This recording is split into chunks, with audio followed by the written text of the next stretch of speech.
Hey y'all, this is Raz, and before we get started with today's interview with Mick Paskiewicz talking about opposition research, I want to give you guys a quick heads up. Over at the My Campaign Coach website, if you go and sign up for our free email list, you'll be able to take advantage of weekly emails with a lot of our content that's coming out, as well as some exclusive offers and a bunch of free content that only our email list gets. We're working to create new material every week to help you understand how campaigns work and how you can win. So go over to mycampaigncoach.com and sign up for our free email list, and we'll email you once a week with our top content from the last couple days and make sure that you don't miss a single thing that we put out. All right, let's get to the episode. This is the My Campaign Coach podcast, where we talk about how to win elections. Every week, we let you hear straight from the best consultants, operatives, and candidates in the game, all for one reason: to help you win. For more information about how we can help you win, visit mycampaigncoach.com. Now, here's your host, Raj Schaefer. Welcome to the How to Run for Office podcast from My Campaign Coach. This week, our guest is Mick Paskiewicz. He's a skilled and experienced operative and researcher. He's conducted opposition research for winning campaigns across the entire country at the state and the federal level. Mick has served on numerous campaigns, including field director for Congressman Robert Dole and political director for Congressman Joe Walsh. And when Mick was serving as field director for Dole's successful 2010 race, it was the most Democrat district won by a Republican that entire year. As part of the Intellz team since 2014, Mick has overseen opposition research projects in some of those fiercely contested races in the entire country, including U.S. Senate, Governor, and Congress. Mick, welcome to the podcast. Thanks, Raz, for having me. Well, it's a pleasure. We got to talk to John Lapp, one of your colleagues, a few weeks back. But as you and I got to talk a little bit more after that interview, we wanted to kind of go a little bit deeper into some of the concrete things that campaigns, especially on the smaller side, can do by themselves to help prepare themselves, as well as what you guys can do to augment some of those needs on those, the smaller and a little bit lower budget campaigns. So as we're getting started, kind of introduce yourself to our listeners and talk about your background and how you got started in this crazy game. Well, I started getting involved in campaigns about 8 years ago, starting with the 2010 cycle. I had worked on a few congressional races across the country during the primaries, and then in summer of 2010, as you noted, I joined Congressman Robert Dole's campaign for Congress in Illinois' 10th district. There I served as field director, so I got to do a lot of the ground game organization, hiring all of our door knockers, making sure our phone quotas were being met, a lot of the ground game stuff. It was a very far cry from what I'm doing now. Then as I got into the 2012 cycle, I began to take on more communications roles. I managed a state rep race before joining Joe Walsh's reelection campaign. And while managing that state rep race, as you mentioned, we were a smaller campaign. We didn't have a lot of resources to hire an opposition research firm. So without any experience, I kind of took up those duties myself. And in looking into our opponent, this is someone who had run some high-profile state rep races before. She would seemingly be vetted already. But in looking at her background, we found out that she had fabricated her education experience. Not the biggest deal in the world, but when she had also been appointed to some government board positions, and in her applications for it, she claimed she was a graduate of this prestigious university. So we had kind of called her out on that.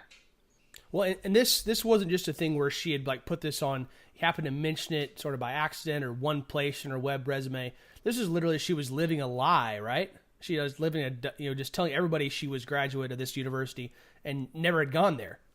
Yeah, so it was more of a life lie than a campaign lie, and it was the fact that she had quit talking about it in her state rep campaigns, and it just got mentioned on LinkedIn. Because this was not a district where you'd be ashamed of attending a prestigious university. This is a district where you would brag about that. So why wasn't she? So we sent an inquiry to the university, and they came back saying, so-and-so did attend for a semester, but they have received no qualifications from this institution. And so then we sent FOIA requests. It was the first FOIA I had ever sent, and that's a Freedom of Information Act, open records. The name varies depending on where you are. And there it was. So this is now lying on an application to serve the people. And we were able to pick up a lot of steam with it. We did not win the primary, but she did drop out 2 weeks later. So I guess you could consider it a tie. But that's when I got my first taste of opposition research. And then while working on Joe Walsh's race, we were running against Tammy Duckworth, who was seen as a huge favorite, stellar background as serving our country, and had since gone on to serve veterans at the Illinois Department of Veterans Affairs. Other than the fact that she was a Democrat and liberal on a lot of issues, there was nothing you could really attack, but dug a little bit more into our records, and we had hired an opposition research firm on that race. But there were some things that had been missed, like she had double-dipped property tax exemptions. So you were able to pull a little string at that, and then it turned out there was a lawsuit alleging that she had tried to fire and silence whistleblowers, which continued to be an issue for her going into her 2016 Senate race against Mark Kirk. And that's when I kind of realized I really have a taste for doing opposition research. No joke. Well, I mean, you stumbled in through your hard work and initiative, stumbled into some pretty big stuff in your state rep race with the whole resume fabrication, and then really sunk your teeth in later on. I mean, you were catching stuff in that case that even professional oppo researchers were missing on that campaign. Yes, in a few instances, absolutely. And then starting in 2014, I was working on a state treasurer's race as research director, and then I got connected with Mark Campbell and John Lappy through Intellz, which was operating by a different name back then. And since then, we've been working together, trying to help our clients unearth things about their opponents, and also equally as important, helping them prepare themselves for the attacks that they will face running a campaign. Yeah, we talked a lot with Lapp about we talked a lot with John about what you need to do to vet yourself, about the threat analysis and vulnerability analysis. As you guys are bringing on these campaigns and you work with them, you guys work with a bunch of folks in a given cycle, but you do a lot of really detailed work that revolves around some pretty personal relationships that you build with them, the GCs and others. What do those relationships look like for you as far as your interactions and how you work with these campaigns? It varies.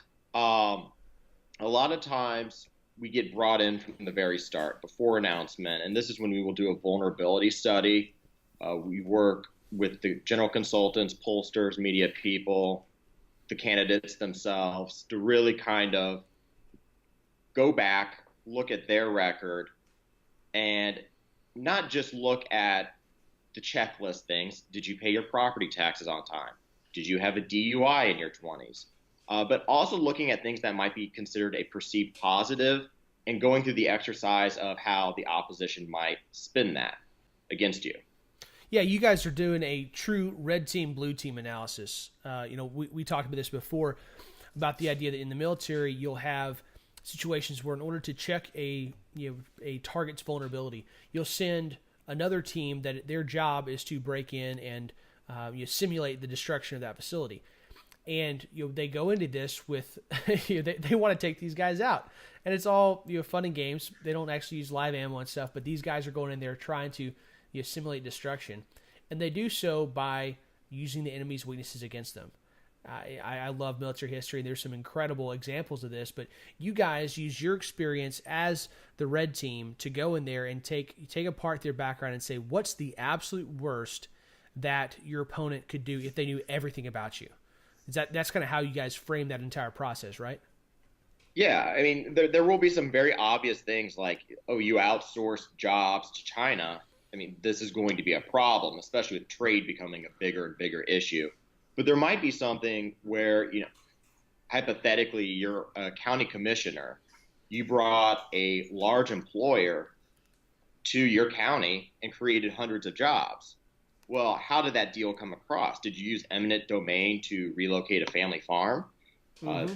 That's now picking a corporation over a small business. Right. Did you give tax incentives?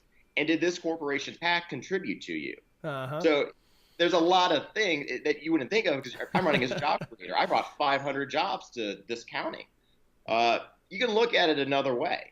And that's something you've got to be prepared for before you announce, because on the day of your announcement is one of the days you'll have the biggest spotlight on your individual campaign. And that's hopefully a good thing, because if you do enter the news later, you might be having something bad happen. So you got to be ready on day one. Well, I think part of the great value that you guys provide is that by wargaming out all these scenarios, ahead of time your true worst case scenarios, some of which may not come out, some of which you may preemptively let out, but you're able to have a lot greater control over the narrative and be able to get stuff out of the way when you don't want to talk about it, and be able to control how the campaign rolls out. And that's an absolutely incredible thing to be able to have that control, because truth is, in campaigns you can't control a whole lot. Every little bit that you can is a huge asset. Absolutely. So what sets Intellz apart? I mean, we talked with John. I got great respect for Mark. But talk to our listeners about what sets you guys apart from other opposition and research vendors that are out there in the market. I would say one of the things that we have, with Mark Campbell, he's been one of the bigger general consultants and political strategists for the last 30 years. And myself, starting from a campaign background, Lappy working in a taxpayer watchdog group and working on campaigns, helping shape their messages. We come from a political background rather than, say, like a private investigator.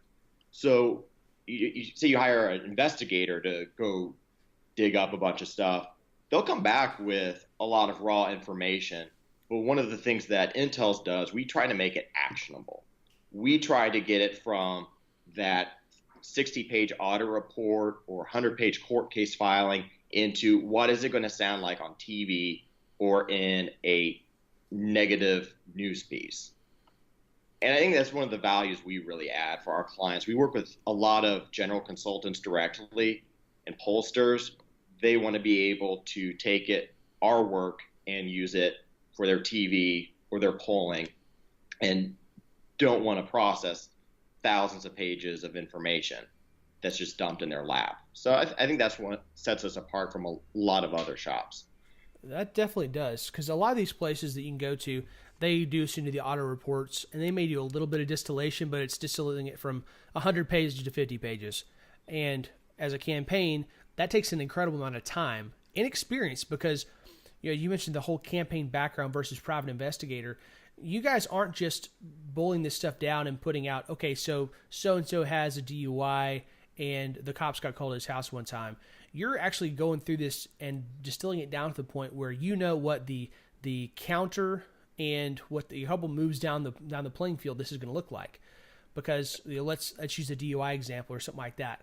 Well, depending on what happened and the circumstances around it and how long ago and what all happened around that situation, it might be a really good thing for you to attack them on. On the other hand, depending on how you attack them, that could allow for a very easy counterattack, and all of a sudden you're like, oh wow, we should have known that, and if we had, we wouldn't have used this attack line at all. Exactly. And that is not to say that we don't include all the background information. We absolutely do. But we just try to make it as useful as possible and apply context. I mean, like I said, maybe someone had a DUI 20 years ago, but maybe they're very public about it, and they have reformed their lives, and they're using that to reach out to other people. Don't attack them on it. But if it was 2 years ago while they were a county commissioner and they were driving through a school zone, well, I think that's fair game. Yeah, it truly is a lot about context. I actually there's a gentleman that's a listener to the podcast that called me a week or so ago, and we were talking about a race, and in an interesting case, he's actually maybe running against both against the candidate he ran against before and their wife for this 2-seat district. And the interesting is, this guy, the man they ran against before, has a felony, and we were talking about it, like how can that be used? And one of my caution to him was, especially with the wife, with it being a couple of years ago, and with his wife literally running with him, there's a huge possibility that the voters listen to her over the gentleman that I talked to about her husband's character, right? And if she's out there campaigning with him, saying, "Hey, vote for both of us," they're going to listen to her in a lot of cases. And you have to be very careful about how you roll out that kind of information and weaponize it, because you don't want it come back and biting you in the butt. Yep. So Intellz creates a huge amount of value for y'all's clients, but as we talked about, some of these campaigns, like the ones you started working on, cannot afford to outsource all of the research functions. What are things that campaigns can do for themselves to put them ahead of the curve? The kind of things that you were doing for your campaign. You're obviously very proactive about searching for these problems, what can the mom and pop shop campaign, the one with the new field director, what can they do to prepare themselves and get ahead of the game? Well, before I get into that, one thing I would like to say is if you have any sort of budget at all, if you can afford to run a TV spot, a series of mail pieces, hire staff, then I would almost say you can't afford not to do opposition research, or at least a vulnerability study. When you're running for office, you're going to be asking donors for contributions. If you're financing it yourself, it's not going to be any small amount of money. It's going to, as a candidate, it's going to be a sacrifice for you and your family. So you should not look at it as an added luxury, but as a necessity to understand what's going to be said about you and what you can factually say about your opponents in order to win. You have a lot more authority meeting with a donor when you say, we've looked at my background. I will not disappoint you, or I will not be an embarrassment to your name. And we have the edge on our opponents. Having said that, what I would say, if you absolutely cannot afford to do any opposition research, would be just have a clear understanding of the facts. You might be motivated to run for a state legislative seat because, you have a bunch of people in your corner saying that the incumbent, they're terrible. They've done X, Y, and Z. And you'd be great for this because of a certain aspect of your background. Get out of the echo chamber and go through some investigative steps, whether it is reviewing votes on key issues or their business background. It's kind of hard to say how to do it, but just make sure you immerse yourself in the facts and get out of the echo chamber. Now, how would you advise that they go about some of that? Are there specific areas you would recommend they start researching, or just looking broadly at the field and what issues you think are going to be at play? It's very hard to say easily what exactly to look at because every person, sounding like right. Teacher, every person is unique, every person is special. But We're it's true. I mean, yeah, they are. Every candidate is a snowflake, and that they're different. But there's so many backgrounds. You might have to be looking at OSHA violations in one case, and that when you get into that level, you need to outsource it because there are not everyone has the experience to look at so many different fields of work and fields of public service. Well, and I think a lot of it comes down to your experience having looked under a whole lot of rocks to find these pieces of information. You can look at a pile of rocks and know which one to look under a lot quicker than somebody that's never done it before. And yes. A lot of while it may take a lot of, in some cases a great deal, or in some cases less money to outsource a lot of that, you're saving time. And you're potentially making sure you don't miss things. As you found early on, there's sometimes that small thing you see that doesn't quite fit, like the fact that lady wasn't bragging about it graduating from that prestigious university when she normally would have, or you would normally expect a candidate to. And you started pulling at that, and all of a sudden the whole thing unravels. That can happen if you find the right thing, and people like you all that have done this a lot kind of have an idea of where where to look for those things. Yeah. Yeah, if you're running against someone who has a 20-year career in a field, and they were a leader, they were accountable in some sort, but they're not talking about that. They're talking about doing something for the last 2 years. Answer the question, why aren't they talking about that? It could be that it was just very boring work, and it will do nothing to get voters in their camp. But again, maybe you're having another situation where they don't want to talk about it because there's something there they don't want to talk about. Yeah, I mean, starting out as part of your own vulnerability analysis and then looking at your opponent, figuring out what are some of the issues you think could be at play, looking both at your potential vulnerabilities and those of your opponent. That's a good place to start. And then from there, you can take that information, what you think might be a big deal or could affect voters, and you actually go to them with that, whether it's through polling or through live calling or door-to-door. You have the ability to go and get some kind of sample size of feedback from voters about what they actually care about. And by having that oppo, at least a little bit to start out, even before you pay to outsource it, that's a good way to get your feet wet And then as you're able to find out more about where those threads lead, you can have, be able to get some more professional eyes on it to be able to help flesh that out. Yeah. I mean, some of the key, when you're looking at your own vulnerability study, I think some of the key questions, issues vary throughout individual districts, states, even within a Republican primary, the pro-life issue might be very important. In another Republican primary in a more moderate area, it may not be important at all. So one of the kind of the key questions that wherever you look is, how does this affect the image of a candidate and voters as far as trust is concerned? Right. Because what every campaign boils down to is trust. Mm-hmm. It could be, can we trust you as a person, or can we trust you to represent our interest? I mean, an example, a very popular example of are you a trustworthy person would be Anthony Weiner. I'm sure he aligned policy-wise with New York City voters very well. No one could trust him as a person because he was generally a very awful person. An example of can we trust you to represent us is what you see, and you're going to see with a lot of these senators running in states for re-election where Trump won. They are going to cast them on the side of liberals, Chuck Schumer, and against the side of Republicans, saying we can't trust them to represent us. They're working for Democrats in Washington, not our state. There are two ways you can kind of hurt a candidate's narrative. And the question is, does this undercut a positive we want to say for our candidate? An example would be, I'm the job creator, but then there's an example of outsourcing jobs overseas. Mm-hmm. That undercuts your strength.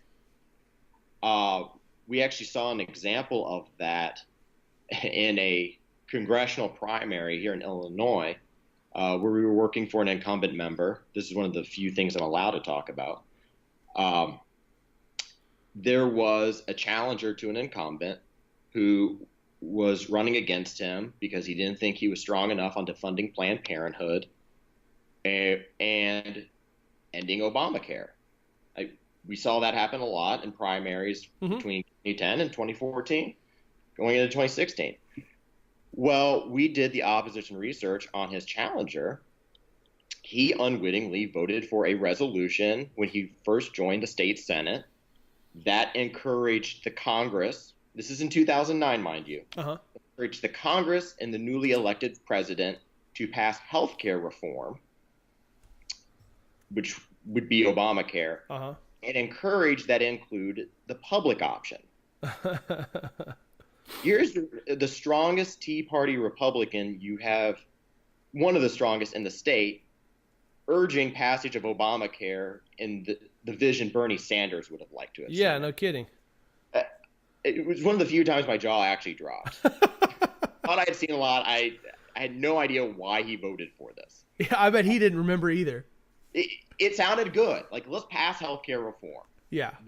And then Illinois is, I mean, I'm sure we have a reputation beyond our borders about how politically messy our state is. Oh, yeah, I'm from Texas. You do. Believe me. How are the jobs down there? Are you enjoying them? Man, come on down. The water's fine. We've already got Mark and John down here, so you should just join the crew. I know. Except you can start the Fort Worth office. That's the side of town that I'm on. Dallas, yeah, you don't need to worry about going over there. I haven't been over to Fort Worth, but I'm down in Dallas all the time. Okay, so. well, John, I know John was over here shooting machine guns at the at Defender Outdoors a week or so ago. You have to come over here, and this side of town is a lot more fun, I promise you. All right, I'll do that next time I'm down. And then the other crazy vote was, so in Illinois, rather than having one budget bill where you get to just look at one vote and it includes everything, they vote on every single separate agency. Oh, wow. So you have to look through 7 to 10 budget votes for each year. And fiscal year 2013 voted for Health and Human Services budget. Which included a Medicaid expansion? Unfortunately, no. But I had a feeling that that's where any Planned Parenthood contracts would be. So we sent a Freedom of Information Act request to the Health and Human Services Department asking for any copies of contracts with Planned Parenthood for fiscal year 2013. Sure enough, on the multi-million-dollar contract, it said funds as appropriated by the General Assembly for fiscal year 2013. Oh, wow. So he voted to fund Planned Parenthood, and he voted to encourage the eventual passage of Obamacare. The two of the main reasons why he got into the race. So that was an example of undercutting someone's perceived strength. The other way I think you can get a candidate on the wrong side of the truth boundary with voters is reinforcing a negative image. Mm-hmm. And this is what you see all the time. Someone's been in Washington for 20 years. They raise a majority of their money from lobbyists and special interests, and they're a career politician. So when we're doing vulnerability studies, we also look out for, is this highlighting an already perceived negative image of yourself? I think those are two really good points. And really the first one that comes to mind was during the presidential primary this last cycle. Ted Cruz as he was running, and if anybody's listened to the podcast knows I've been a big Ted supporter ever since he came into politics. Yep. One of his biggest strengths was his perception as somebody that was trusted. It was literally part of his campaign slogan, "Trust Ted." Ted. Yep. And so it didn't take a whole lot of polling, I'm sure, for Donald Trump to figure out that undercutting his perceived trust that people put in him was a powerful way to undermine him. And so then you saw the whole Lion Ted thing come out. The Donald everywhere he talked about Lion Ted, and that started to take hold among his followers. And then that got a lot of media attention because it's a catchy soundbite. And in spite of the fact that I think you'd have a hard time proving where Ted lied in there, it was catchy and it caught on. And just the fact that people were saying this all of a sudden is undercutting this trusted image. And they did a very, very good job of leveraging that kind of little soundbite, and frankly, a very annoying soundbite, that to huge advantage there. Yeah, and if you try to counter it by saying I can be trusted, you're almost kind of denying it a little too much. Yeah, you're playing into it. I mean, okay, yeah. So can we trust you or not? Oh, you can totally trust me. Oh, yeah, that's just what a liar would say. Yeah. Nixon said, I am not a crook. Yeah. And it made people think of him being a crook. Right. It's like, I'm not a liar. Well, oh, yeah, of course, this is what a liar would say. It's a very tricky position to be in. And that's one of those, it's one of those downsides of, or at least a vulnerability you open up yourself up to when you have that as a central part of your image. Now, I think that was probably a smart play overall for the campaign, because that is and was one of his greatest advantages. But there are different ways, just like a David and Goliath situation. Goliath still had one way you could take him down, and David found that. Yeah, I mean, running against the rest of the field, Jeb Bush, Marco Rubio, you can trust Ted. He is the principled conservative. But yet the Donald Trump thing happened, and no one more than a few wild cards were played last year. I started to wonder how many were in the deck. So let's go back to that vulnerability study a little bit. John Lappy and I talked a little bit about it a few weeks ago, but I want to get your take on some of that, because that continually strikes me as one of the most important things to do before you get into a race. For candidate, before they're ready to pull the trigger, as they're entertaining, as they're doing their donor research, they're looking at what organizations they need to get support from and all of that. Knowing your own vulnerabilities is key, and having a strong red team analysis of how someone else could exploit those is critical. Part of the way that you guys go about that lets you go into is all the corners of the candidate's life, and you try to find the ways that you use those against them. What are some of the areas you think that are often overlooked or too many candidates don't pay close attention to that get them in trouble as far as not doing a rigorous enough vulnerability study? I would say, and I've already touched on this a bit, is covering what you think are going to be your perceived strengths and the things you want to highlight, and just looking at the negative end of that. Any candidate will sit in a room and be like, okay, I had this many speeding tickets. They'll be able to go down the factual checklist if they're at all honest with their team and themselves. I got divorced 10 years ago, but there were no allegations of domestic abuse or anything. It was a pretty clean divorce. People can be pretty honest about that. But what's harder to be honest about, I mean, you got to think, you're being encouraged to run for anything from governor down to city council. You're receiving a lot of encouragement. Right. And you're not running because you think you're going to lose. You're running because you think you bring a lot of great stuff to the table, and you're going to win, and you're really going to make a difference. So what would often be overlooked is just being critical and taking a red team, as you say, to those perceived strengths. What kind of things do you look at in that process? I mean, what are some of the questions that if I'm the candidate, what are some of the things you're going to kind of ask me to help get that process started? I know that a lot of it's documents and reports and stuff, but you're going to have some conversation, at least with the consultant, getting some answers to some basic questions. Yeah, usually we'll do a run through, get as much background information as we can. Again, every candidate varies, so it depends on how much of a public footprint they have. With getting the right proper background and context, it is important to try and go at it about it like you are the opposition. You're going to look, access meeting minutes the same way. You're going to look at property records the same way. That helps with the exercise as far as what are they going to find is concerned.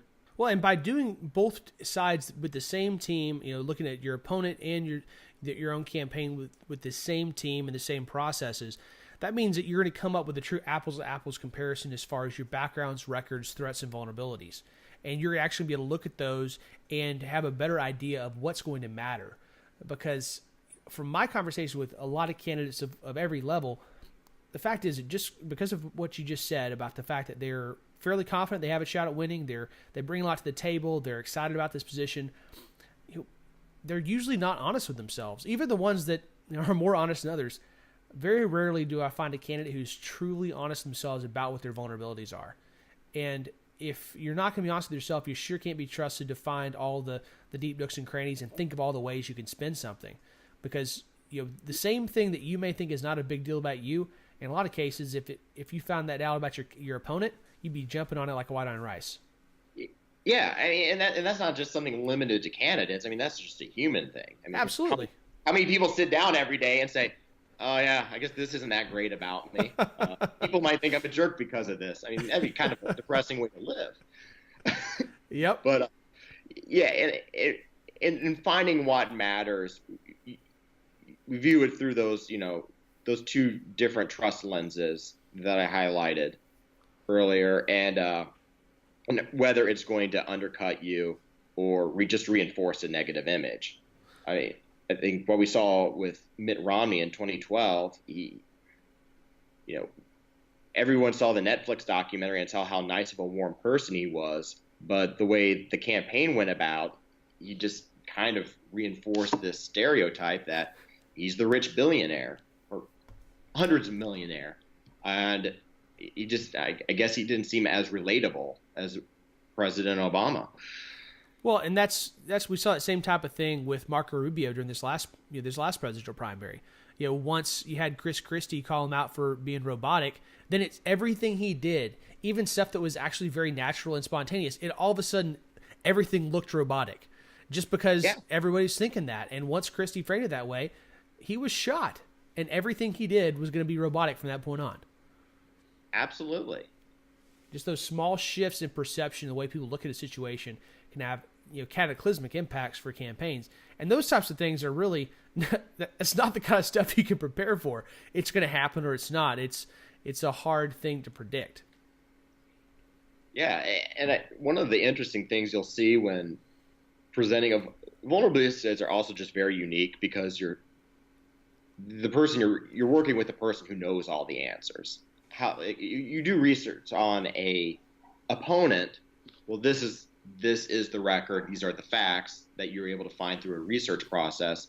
But actually presenting directly to your own client, it's a very unique experience and one of my favorites things to do. But what you'll often highlight is, something that could be a vulnerability in a primary could be a strength in a general. which you see with, trying to run the most sometimes moderate Republicans run on electability. So one of the funny things you always come across in these vulnerability studies is you'll highlight something saying, oh, you're not conservative enough on this, and then turn around with the lens of the general, you're too conservative on this. So it's like, okay, so I can get hit either way. And well, yeah, welcome to politics. Yeah, that's the game you chose to enter. People will say whatever they want and can about you. Just get used to it. Yep, it's just up to you to stand on principle, and you have a good way to defend yourself, because you're gonna have to bring a good knife to that fight. That's for sure. Yeah. Hopefully the picture I'm painting for anyone who's thinking about listening and thinking about running for office is that, that doesn't mean just don't do anything. As you said, you have to stand for something, and you'll get attacked for it, but hopefully it will be on the right side of that issue where voters trust you to serve them in whichever capacity you're running for. So you have to stand up and fight for something. You can't just be moderate mush. Well, and one of the things that should be coming through to the listeners is that most of these situations that we've talked about come down to being inconsistent or lying. Yep. Which means if you're consistent and you tell the truth and you're principled, you're going to do pretty good. Then most of these, 90% of these potential attack vectors are off the table because you're telling the truth and you're fighting for principle. That's what it comes down to. Don't lie. Yes. This is stuff you learn in kindergarten, people. You learn it in Sunday school. Don't lie, and you're going to be fine. Yeah, scratch the political master's class in Harvard Kennedy School of Government. Just remember what you learned in kindergarten. Be nice to people. Tell the truth.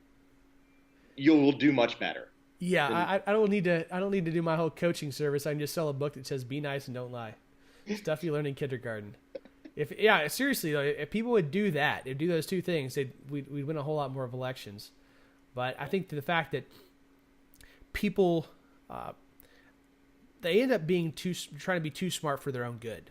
They think that they can duck and weave just enough in the political fights to stay out of the line of fire and worm their way out. And the fact is, a lot of that stuff catches up with you. And most of these people, those different votes we talked about, the different small things they didn't sell out all at one point in time. And it wasn't that one act that got them in trouble. It wasn't a one-off. They made a pattern of their behavior over time, and they got complacent about it, and they thought this wasn't ever to come back to bite them, but it did. You bring up a good point. A lot of people, this is the kind of the stereotype of opposition research is, you're digging through dumpsters to find that silver bullet, the thing that's just going to end a campaign. And that's not really the truth anymore. There are exceptions, but it's death by 1,000 paper cuts. And that's why you kind of need to have a comprehensive, research strategy in order to be able to document. It's not just that one time they voted for slightly higher taxes. It's that they voted for higher taxes and spending 20 times over their 5 years in office. You got to be able to just drive the point home and reinforce that narrative in the mind of voters. Well, one of the great things about people not understanding their own vulnerabilities is that if you've got, if I come out and say that you have a pattern of raising taxes, and you say, oh, I only raised taxes these couple times, and I come back and say, well, I found 20 examples. That's a heck of a pattern. You're saying you don't raise taxes a lot. You're able to figure out how you think that these guys are going to respond to your attacks and get out in front of that. And that's where y'all's experience and the experience of folks that know what they're doing when it comes to actually weaponizing this intelligence is incredibly powerful for campaigns. You know how to execute that long game. Absolutely. So what are some internal warning signs that candidates and their team need to be on the lookout for when whether they're working with a vendor doing research or they're doing some of this stuff internally? What are some signs of health and of being on the rocks that folks should look for? It's pretty hard to say as early as the process of a vulnerability study, just given the fact that likely haven't announced. There's no real public polling done. People may not have even heard of you yet. But if you're going through someone's record and you're finding that they're just a complete mismatch for the district, I mean, that's just a very obvious warning sign. You're running in a district that cares very, very rural, cares very much about agricultural issues, but you voted against ag subsidies. I mean, that's going to be a warning sign. Maybe you're just not a good fit. If that makes any sense. Yeah, so looking for ways that you see some incongruence between the patterns, the beliefs, the voting habits of a potential candidate as in their district, that can be a huge red flag. Not necessarily that they're even wrong, but just that they may have a hard time voting, that you've got a specific area where if they do run, you have to figure out what your case is going to be. You have to have a heck of a lot stronger case against ag subsidies in that pro-ag district, and for the conservative case for why they shouldn't have to rely on those if you want to run there. You darn well better be able to go up against some pretty tough folks on the issue. It's not going to be the same as when you're in my district where ag subsidies don't matter and a lot of conservatives are against them. So you have to run in different types of races there. And that's a hurdle a lot of liberty or libertarian and fiscal conservative-minded candidates for president run into in the Iowa caucuses. Oh, yeah, you got all the ethanol, everything, and farm subsidies. Huge battles up there. Yeah. I mean, it sounds so obvious if you're not a good fit for the district, and that's a warning sign. But, I mean, it is something you could come across. And usually you don't see it because people decide to, they make it as far as bringing us in. They've already fleshed out those issues, and those obvious red flags are not there. So we've talked a lot about what you do to vet the candidate themselves and do some oppo research and what you guys bring to the table. One of the areas where we've seen more and more potential for headlines and problems is on the staff side. As a staffer, whenever your name's in the headlines, you're not doing a good job. It's your boss's name that blogs headlines, and when you show up there, you're a liability. One of the key things you got to look at, and it's much more simple staff vetting than candidate vetting, but the two things that are really going to kind of make them the story, which is, like you said, not what you want, would be obvious background liabilities, such as a criminal record. If your communications director was convicted of armed robbery 10 years ago, that's generally not a good thing. The other issue you got to vet is social media, especially political people. They love to tweet. And if that's something that conflicts with the candidate's vision, or, if it's a more established candidate and campaign, if they attacks their future boss in the past, those are things that bloggers and media love to eat up. So you got to, even if it doesn't disqualify them from being hired, you at least need to be aware of it and have a messaging plan in place. Other thing you got to look at is donors and people who are on your leadership and policy teams. I often see that those people can be greater liabilities than, a field director or political director or scheduler, because those are the people who are funding your campaign. Perceived donors, the narrative always is they're giving to your campaign because they're supposed to get something back in return. Right. Or influencing your policy decisions. More and more, I'm seeing donors become stories for things that they have done or what they represent. Yeah, it's, from an opposition perspective, if they can't find a whole lot about the candidate, going to those key supporters, especially the ones that are enabling them to be in the race, which is what donors do. Being able to go after them is becoming more and more seen as inbounds, and it's definitely happening a lot. And as you mentioned, the staff side is huge. I mean, the social media, like I've got nearly 54,000 tweets over 8 years. Well, man, that's going to be a gold mine for anybody that wants to go back and try to find stupid stuff that I've said, and that's only going to get, there's going to be more and more voluminous as time goes forward. And I'm somebody that I think that I've done a pretty good job of keeping everything clean, but even I couldn't tell you all the stuff that I've said on there. And I know that every now and then on the Facebook memories, back in like 2009, I had my Facebook and my Twitter connected, so it was cross-post. And I see things popping up and just the most random stuff that I posted. I was like, really? I thought that was smart to put up there in 2009? And that's the kind of stuff you go back through. I'm worried that Facebook Memories is going to put me out of a job. That stuff's scary. Man, you're not kidding. I've been on there for 14 years or whatever, and it's popping stuff up that I hadn't thought about ever since. It's bizarre. So you've got to deal with a lot of clients, and let's not frame this in a negative light. Let's not frame it as a client pet peeve. Let's look at it as, because we're in the business of politics and framing things is important. Let's look at it as, if a client is coming to you, what's the number one thing you would prefer they did not do? Good question. We're happy to serve our clients in any capacity that they choose to enlist us. But I think one of the important things a candidate should do is, and this has probably been 70% of our conversation, a vulnerability study before doing the opposition research book. It is very much a cliche to cite The Art of War and Politics, but I will do it again.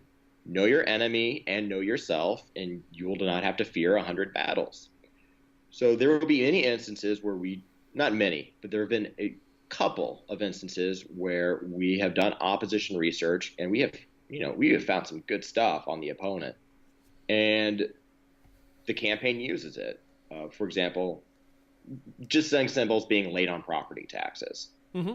And it polls well enough in this district that, they'll put it into mail and TV. And then the problem could become that your client did not pay their property taxes. And the local reporter will go find that, or the other campaign will go find that.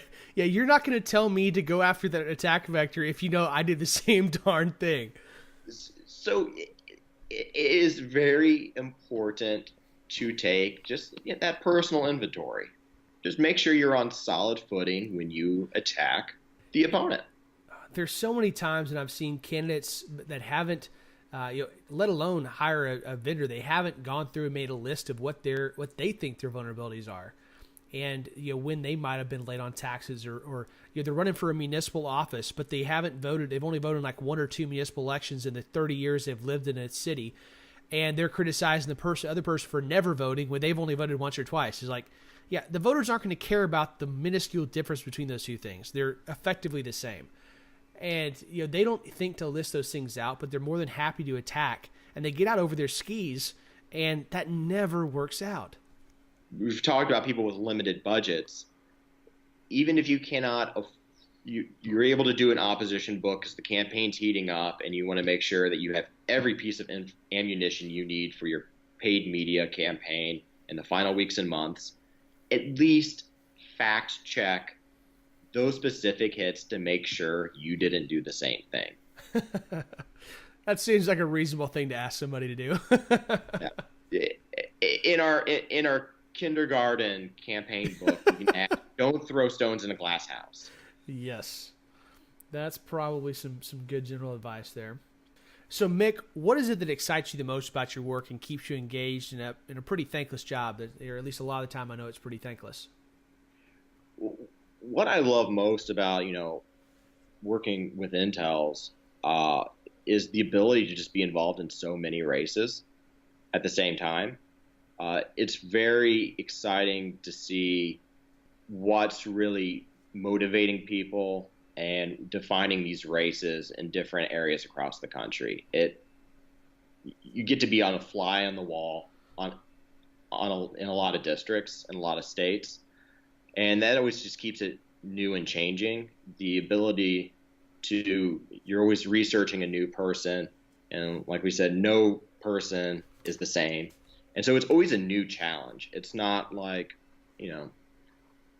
other aspects of a campaign where you're doing the same job over and over and over. It's always different.